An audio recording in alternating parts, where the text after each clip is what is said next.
Thanks very much for turning up in your numbers today and for inviting me to speak to you on a topic which you may or may not know a huge amount about. Now, conscription systems in Europe were functional, not fun, so I can promise you exactly 1.5 gags during the course of this talk. See whether you can spot them.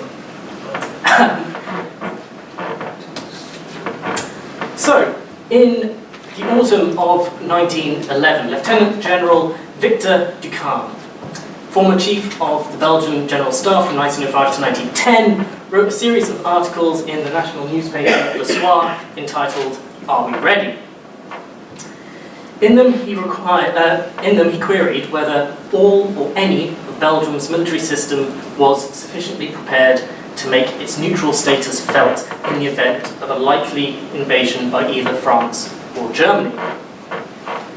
He was writing in a tense atmosphere of international uncertainty following the second Moroccan crisis, or the Agadir crisis, in April 1911, which for a second time in 5 years had brought Europe closer to war. The Franco-German rivalry had been ramped up another notch, adding to the pressure cooker of the alliance systems and the well-documented arms race.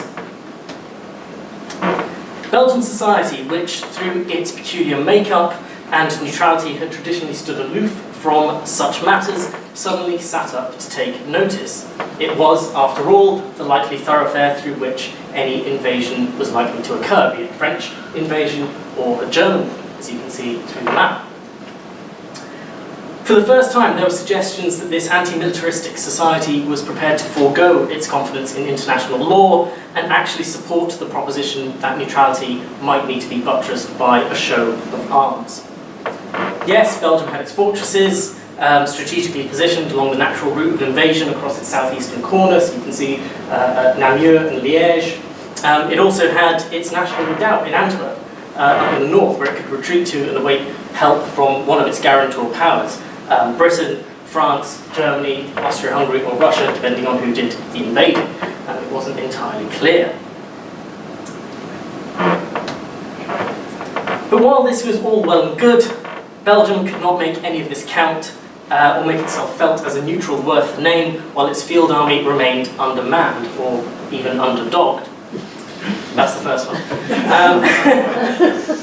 Among the things finally recognised by the newly roused middle classes was the necessity of universal, personal and obligatory service, or in other words, conscription, to provide an effective deterrent. Belgium was behind the curve in this regard.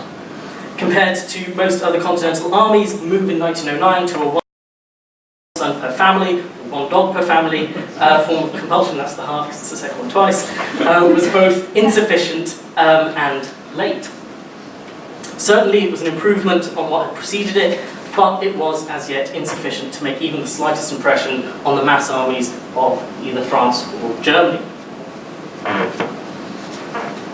Senior figures in the army had fought a tireless battle for the introduction of universal conscription since the 1860s, having witnessed Moltke's armies sweep aside the Danish and Austrians in quick order in the mid-1860s.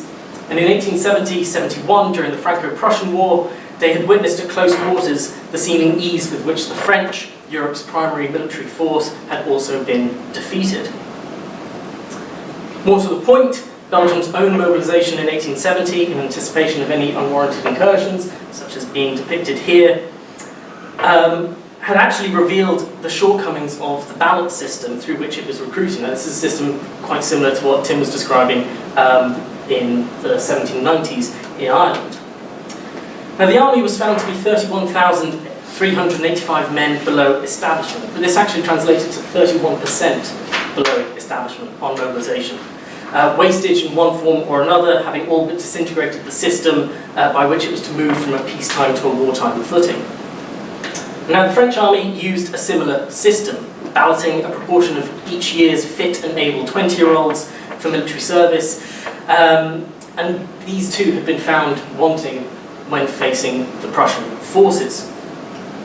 Unable to match the quality or quantity of Moltke's army, France joined Belgium and a host of other European countries to look into the potential of actually introducing a Prussian-style system to better their military preparations for any future war.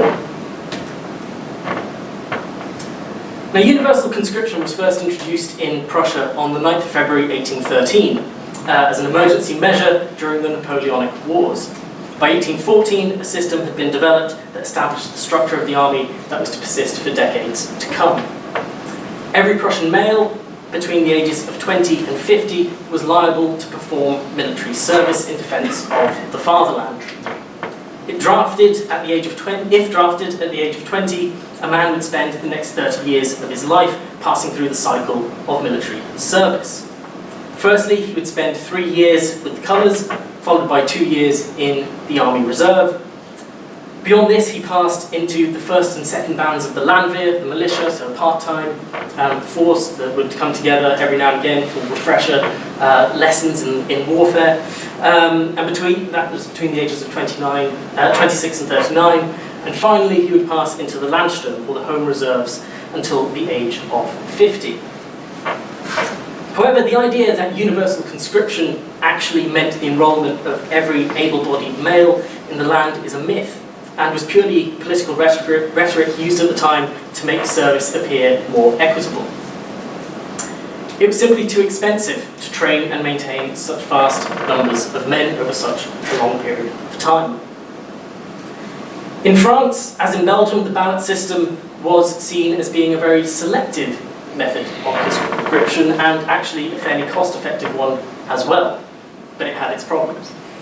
The 1832 Salt Law in France, through which a limited number of conscripts who drew a bad number in the annual draft lottery were inducted to form that year's class, was actually designed to be more of a small but professional army, which served at the time for 7 years with the colours before passing on into a much kind of smaller reserve system, which was meant for limited wars and internal policing, not to fight the mass armies by resorting to the nation in arms kind of concept.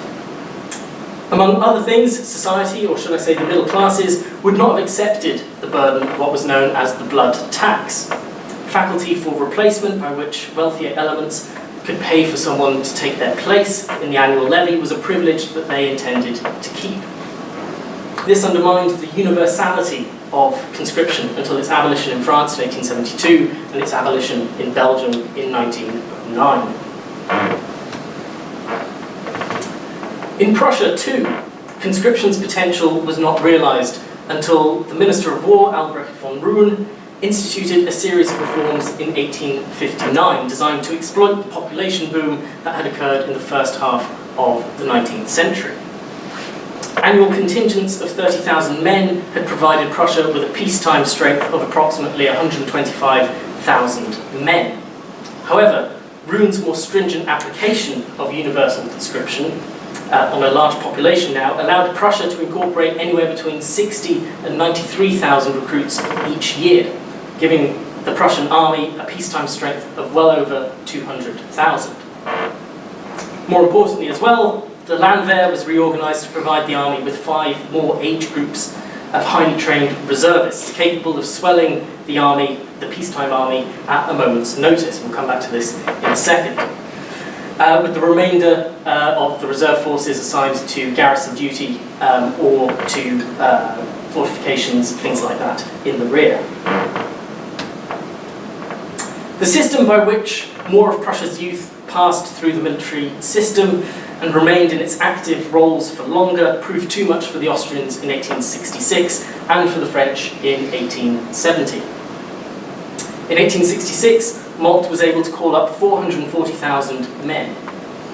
In 1870, the North German Confederation, under the leadership of Prussia, mobilised an army of 880,000 men from a population of 29 million. Albeit the field force itself was only about 560,000, but still the mobilisation was 880,000 from 29 million. This was in comparison to the French, whose movable army was just 300,000 men, drawn from a larger population of 37 million. So you can see the disparity there and why the Prussians came, saw and conquered.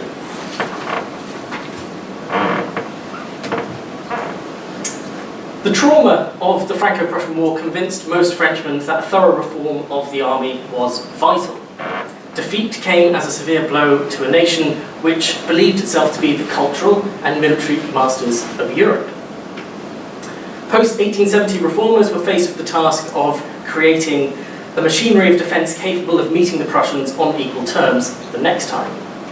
But by their very success, the enemy had largely already dictated the model to be followed. What the French needed was greater universality of service and a larger reserve that would allow the army to be quickly expanded in wartime. This meant the abolition of replacement in 1872 and the introduction of a shorter 5-year term of service with the colours and taking in a greater proportion of each year's 20-year-olds. The former, the abolition of replacement, saw the resurrection, though, of the 1-year volunteer, a system also used in Germany to placate the bourgeoisie, which had traditionally been able to buy their way out of military service in France with the replacement system. At their own expense, young men of means and education could serve for a fraction of the conscript's term before passing into the reserve as either a second lieutenant or as an NCO. And it's been calculated that about 9,000 or so 1-year volunteers participated in 1870 in the Prussian forces, with about 40% acting as an invaluable source of officers and a further 15% as NCOs. So you can see how this system of educated men would work in a military system that would bring reservists into frontline units, and you'd need officers to man those, and this came from these classes. Now, while detractors in France argued that this system hardly constituted equality of service, there was a crucial difference between replacement and the 1-year volunteers. Before 1870, young men paid to avoid military service, while after 1870, they paid to be trained. Moreover, by 1886, stringent checks and balances actually meant that only about 3% of each year's annual intake, or that year's annual intake, was actually formed of 1-year volunteers, which hardly constituted a complete or substantial enough substantial enough contingent to undermine the principle of national service. The second issue was the creation of a decent reserve for these men to actually go in and officer. The 1872 law in France declared all young men eligible for military service for 5 years, but in reality this had little effect.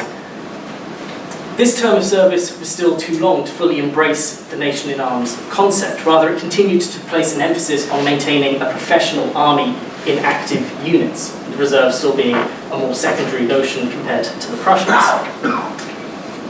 This was all swept away with the 1889 3-year law. They finally moved, or for the first time moved, to a more Prussian-esque system.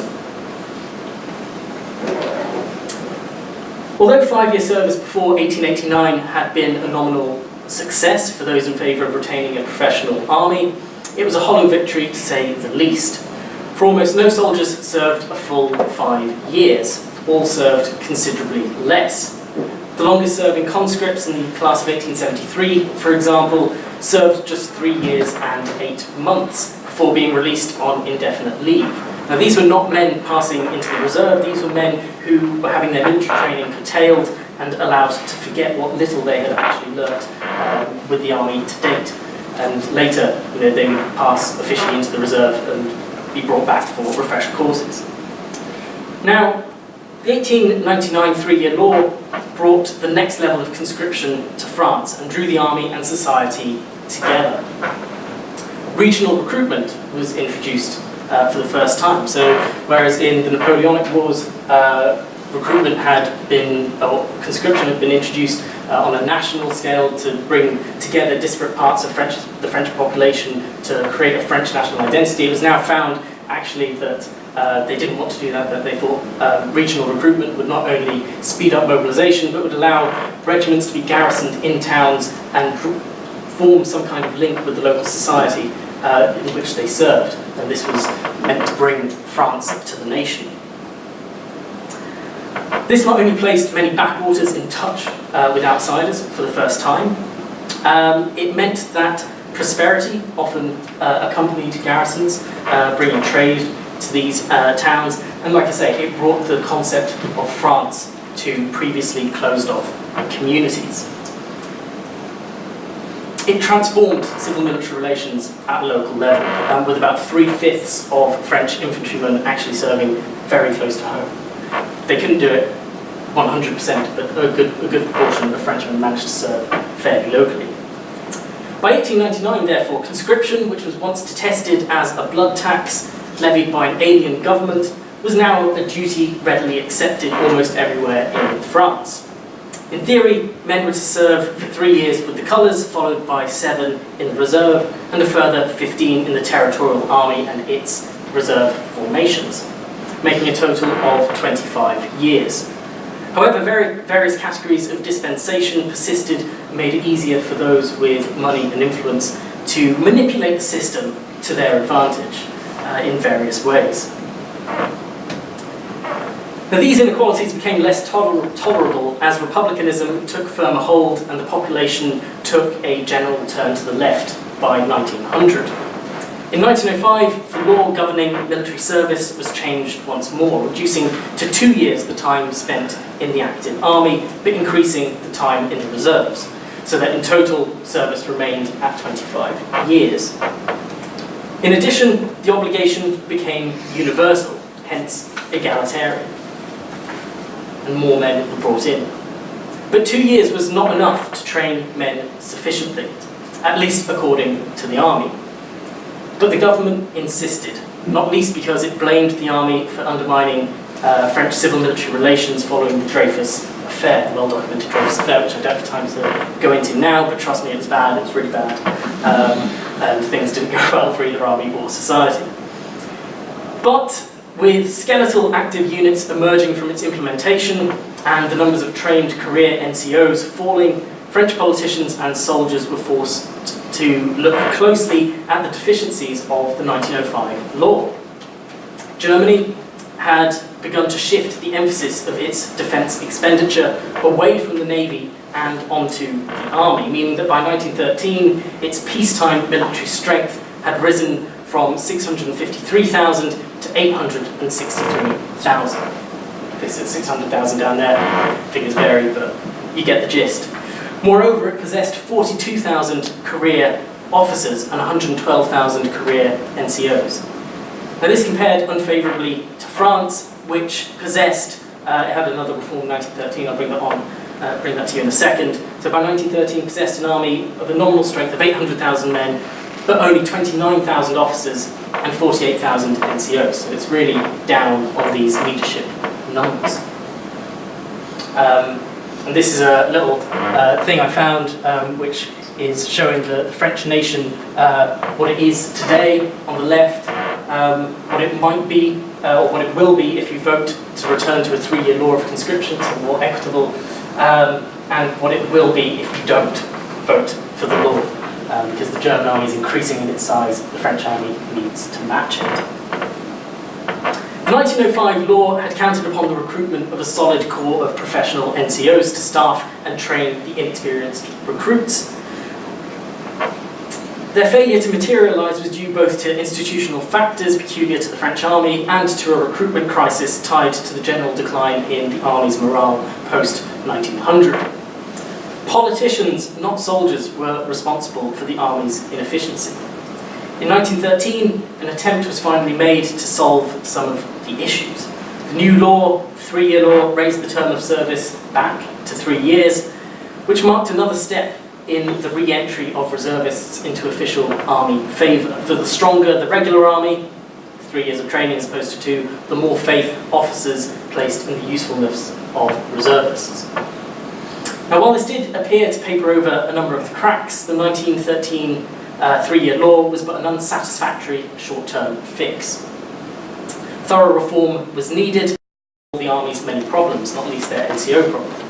But this would have been too painful and time-consuming to implement, and, as it turned out, would not have been able to mature before the outbreak of the First World War. Now, a similar situation occurred in Belgium. Only after Ducan's serialised articles in Le Soir took root among voters did the traditionally anti-militaristic Catholic, that is to say conservative government, reverse its position on universal conscription. Since they had come to power in 1884, their military policy had rested entirely on the sanctity of international law protecting Belgium's neutrality, and the accompanying slogan of "not one penny, not one soldier more." They were not entirely convinced that a large army was necessary, least of all because they didn't want young, impressionable, rural Flemish recruits who were very pious to mix with the socialists coming from the French-speaking parts of the country. Now, Belgium's ballot system was finally abolished, as I said earlier, in 1909 with the introduction of a one-son family form of tempered conscription. But this was not before a scheme of voluntary recruiting had failed significantly between 1902 and 1909. Only in May 1913 was universal conscription sanctioned to raise the army from its wartime strength of 120,000 men to a much more imposing wartime strength of 340,000 men. But this again was instituted too late. This wasn't going to mature until 1925. So as it was, Belgium went to war as an army in flux. In fact, it mobilised men recruited under 4 different recruitment systems, which, apart from causing a headache, revealed that only about 14,000 of the 190,000 men they were able to put into the field in one form or another, only 14,000 of them could be really called trained professionals of any sort. The rest had been reservists a long time ago, and even the reserve system in Belgium didn't actually get them together often enough to train them to any sort of sufficient standard. Unsurprisingly, this did prove to be a particularly good deterrent in the end. But even this force, 190,000 men that it was able to put into the field, was sizable enough to warrant attempts by all sides in the build-up to the First World War to obtain assurances from Belgium that their 6 infantry and 1 cavalry divisions would actually join their side to tip the balance of power in their favour. Belgium is not an inconsequential player or just a place where the First World War happened. They were taken into consideration by both parties. And one wonders really what or whether Malta would have invaded so readily had Belgium introduced conscription earlier and had a force of 340,000 men capable of defending the fortresses and its natural defensive positions. Who knows? Now, how did armies who used conscription systems pre-war fare under the stresses of the First World War? Well, firstly, it's worth noting that all 3 of these conscript armies that I'm talking to you about today were able to attract volunteers, particularly in the opening months of the war. Belgium, seeing as we're on the subject, that's my specialism, so I'm just going to keep hammering it out there. Belgium accepted 18,000 volunteers in August 1914 amidst the invasion, which, proportionately to its population, was comparable with the 250,000 German volunteers that materialised over the same period. In fact, Alex Watson has calculated that Prussian units alone accepted 143,922 volunteers in the first 10 days of hostilities, which isn't bad going, really. Now, the rush to the colours was a spontaneous reaction to the unfolding events and caught many in the German army completely unawares. Many of these mostly young, urban, middle-class men who had found themselves exempted one way or another through the conscription system had actually to travel great distances to find a regiment that would accept them. This contrasted rather starkly with the comparatively low figure of just 70,000 Frenchmen who volunteered during the entirety of 1914. There's a bit of a disparity there. Now, by war's end, the German army had been bolstered by 500,000 volunteers all told, which far outstripped France's voluntary contribution of 187,905 men, and the constant little trickle of Belgian volunteers who managed to escape the occupied territory, which amounted to just short of 50,000 by the end of the war. So that's one way they did it. The other way was manipulating their conscription systems. Now, although the German army had needed just 12 days to expand from its peacetime strength of a little over 800,000 to 3.5 million men, testament to the conscription system I described to you earlier, casualties quickly placed undue stress on its manpower reserves. By the end of 1914, the the German army required 1.3 million men for casualty replacement and new units, which ate up almost all of its 1.4 million trained reserves that had not been mobilised immediately in August of 1914. By 1916, the German army was no longer the force that had gone to war. It was far bigger. The German army had doubled its manpower to 6.8 million men by the start of 1916. However, it's worth noting that it was a far less professional force, a fact that can be easily applied to all other belligerents. It's already been noted how the British regular army was all but wiped out by 1914-1915. Career soldiers had been diluted in the expansion and their numbers depleted by heavy casualties in the first 2 years of the war. Most personnel were now but civilians in uniform, some with peacetime training, for sure, but ever more of whom had been hastily trained during hostilities themselves. The loss in manpower was most acutely felt among officers, with nearly 1 in 6 active German officers having been killed by the end of 1915, with almost twice as many wounded again. Nevertheless, the expansion of the army by a further 70 divisions raised the demands on this ever-shrinking manpower pool. In order to provide adequate cover for the wastage, the German army commissioned 220,000 or so war officers, temporary commissions effectively. Now, frequently young and hailing from lower sections of the middle classes than their forebearers, these hurriedly trained wartime leaders were to shoulder the burden of leadership from 1916 onwards. NCOs also underwent a cycle of loss and replacement, albeit slightly less dramatic. The 148,000 regular and peacetime trained NCOs in the German Field Army after the mobilisation in 1914 had given it an edge over its enemies, as I pointed out with the French lack of NCOs. Now, taking into account the expansion of the Corps to 362,000 NCOs in January 1916, so that's already bigger, coupled with the heavy casualties that the pre-war regulars would have sustained in the years before that, it's clear to see how the professional influence in this NCO cadre was nonetheless reduced by 1916, albeit possibly less acutely than in other armies. But this is not the same army that went to war in 1914. And in fact, Alex Watson has suggested that, contrary to the idea that the German army was at the peak of its powers when the Battle of the Somme started on the 1st of July, it was nowhere near its peak effectiveness. It was actually struggling with manpower issues, struggling with training, struggling with equipment, and did very well in that way to hold on. Attention, please. No documents will be issued after 4:15 p.m. It would be appreciated if documents no longer required are returned to the issue desk as soon as possible. Thank you for your cooperation. Importantly, the rank and file also dropped in quality. Men trained in peacetime had been quickly expended. Those soldiers recruited in wartime were now, on average, less effective than their predecessors for 3 reasons, as you can see here. Firstly, they were generally less fit.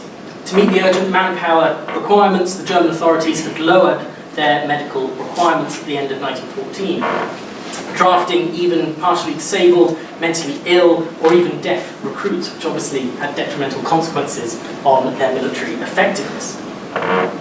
Standards were raised once more in 1915, but they were still not at their pre-war levels as they tried to keep up with the pace of wastage.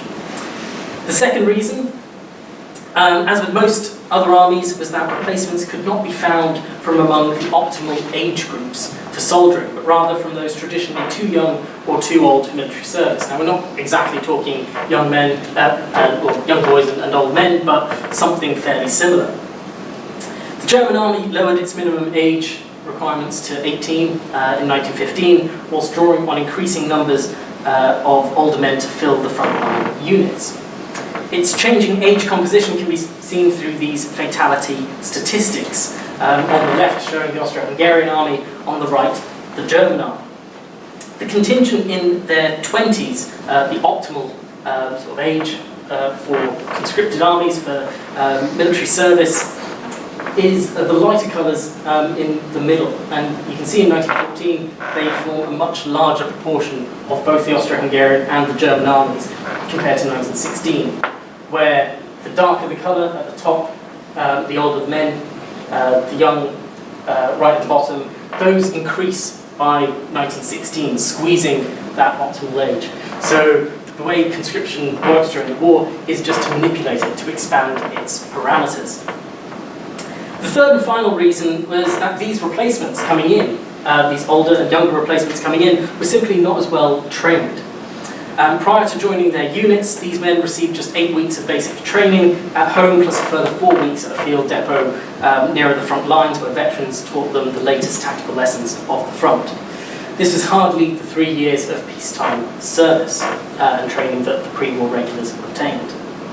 But the German army was not the only force to call up its classes early, nor to look to its older men to fill the gaps of the fallen youth. The French army, which also mobilised 3.5 million men as it expanded in 1914, similarly found itself in the need to call up its 1916 and 1917 classes by the end of 1915.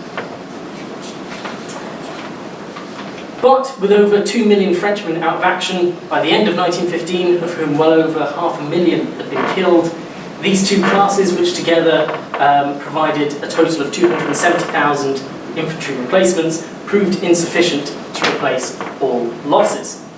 The combing out of able men from factories provided another 110,000 or so men over the same time period, but again the authorities began to worry that the manpower ceiling was already being reached.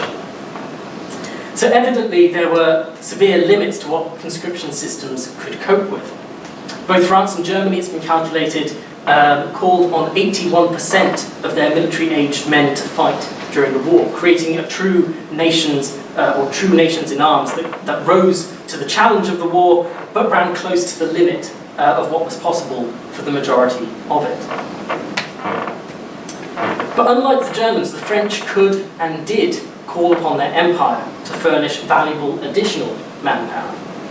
During the course of the war, 150,000 Algerians, 39,000 Tunisians, 14,000 Moroccans, 135,000 Africans, 34,000 Malgache, those from Madagascar, and 43,000 Indo-Chinese, as well as a host of smaller contributions from far and wide served in Europe.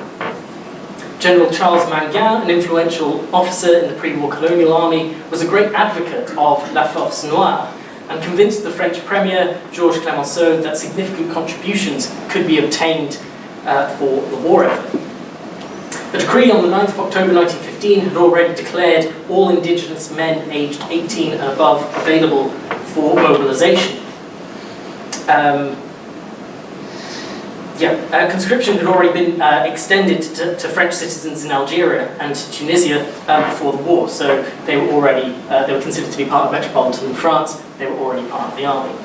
And these men, these European settlers in North Africa, these are the Zouaves, not to be confused with the colonial units of the colonial army, which is native units and traditionally known as Senegalais, although not all of them came from Senegal. Initially, these units served only in the colonies, these latter ones, but could be persuaded to also serve in France. But by 1915, conscription had also been extended to Senegal, and in 1916, two decrees generalised conscription for indigenous populations in North Africa, as well as to Madagascar and New Caledonia. Even up to the end of the war, these outposts were providing manpower to the French army, which was desperate for it while awaited the full force of the American contribution. Clemenceau charged the black African deputy Blaise Diagne as Commissioner of the Republic to undertake a recruitment drive in Senegal, promising some improvement in the social condition of native Africans after the war. You can judge yourselves as to whether that materialised. Arriving in February of 1918, a first levy of 63,000 men from French West Africa and a further 14,000 men from French Equatorial Africa suggested some form of success. But many medical problems already inherent with these recruits from Africa was actually compounded by the influenza epidemic which hit in September of 1918, which actually prevented many of them from crossing over to Europe and actually taking part. But nevertheless, by 1918, the Allies his access to manpower began to tell in one form or another. Almost 1 million German casualties during the spring offensives that have already been outlined, combined with the arrival of over 1 million American soldiers in Europe, meant that Allied rifle strength exceeded that of the enemy for the first time in mid-June of 1918. This advantage told as the war drew to a close by year's end. Now, we started with the Belgians, so I think we should probably end with them too. Their wartime experience of recruitment was somewhat different due to the nature of its territory being occupied, or a vast majority of it. 95% of the territory was under occupation. Heavy casualties in the war's opening months had reduced the army to barely 60,000 men, but by 1916 it had recovered to approximately 120,000. Certainly, King Albert's decision to keep his army on the strategic and operational defensive for the majority of the war protected the limited manpower available, but the increase in its establishment was nonetheless impressive. Calls for volunteers of able-bodied men aged 18 to 30 in 1914 were followed by a royal decree in March 1915, which effectively conscripted all 18 to 25-year-olds in unoccupied Belgium, Britain, and France. This was extended to all foreign countries on the 6th of November 1915 and eventually produced a fairly respectable 18,000 recruits. The general appeal was again made on the 21st of July 1916 to obtain, within reason, the remaining manpower available without disrupting industry that had been set up in France and Britain. All men aged or born between the 30th of June 1876 and the 1st of July 1898, so between 18 and 40, were called up to serve in the army, factories, or the general interest. This furnished a further 21,000 combatants who began to be incorporated in September of 1916. Small numbers of Belgian officers and NCOs returned to Europe sporadically as the Force Publique's commitment to the East African campaign was wound down, but this barely had any sort of impression on the overall establishment of the Belgian army. And two more laws in May 1917 and February 1918 further scraped the barrel, obtaining 2,000 and 3,000 recruits respectively, demonstrating that the manpower ceiling was pretty much hit, but only relatively late in the war. Although these numbers are not comparable with France or Germany's manpower contributions, it was still enough to rejuvenate a small and depleted army into a fighting force capable of taking to the offensive in September 1918. And between the 28th of September and the 11th of November 1918, the Belgians suffered 1,012 officers and 29,056 NCOs and other ranks killed, wounded, or missing. Figures that would not have been possible without the redefinition of its conscription parameters throughout the war. Now, this paper started with Lieutenant General Ducan's 1911 question to the nation of, "Are we ready?" The simple answer was no. But then again, were any of the belligerents' military systems truly ready for a war of this magnitude? What I've hopefully shown you today is that even the most comprehensive and well-oiled recruitment systems struggled to meet the challenges which they themselves were partly responsible for creating. Mass armies meant mass casualties. And the expansion of these armies beyond that for which these systems were designed stretched manpower to breaking point. Conscription evolved over the course of the war to supply armies with replacements, but these were not the professionals of the pre-war years. These were a veritable incarnation of the nation in arms, finally. Not a war between military institutions, like maybe 1870 could have been characterized, but a war between peoples that conscription itself had helped to forge. Thank you very much.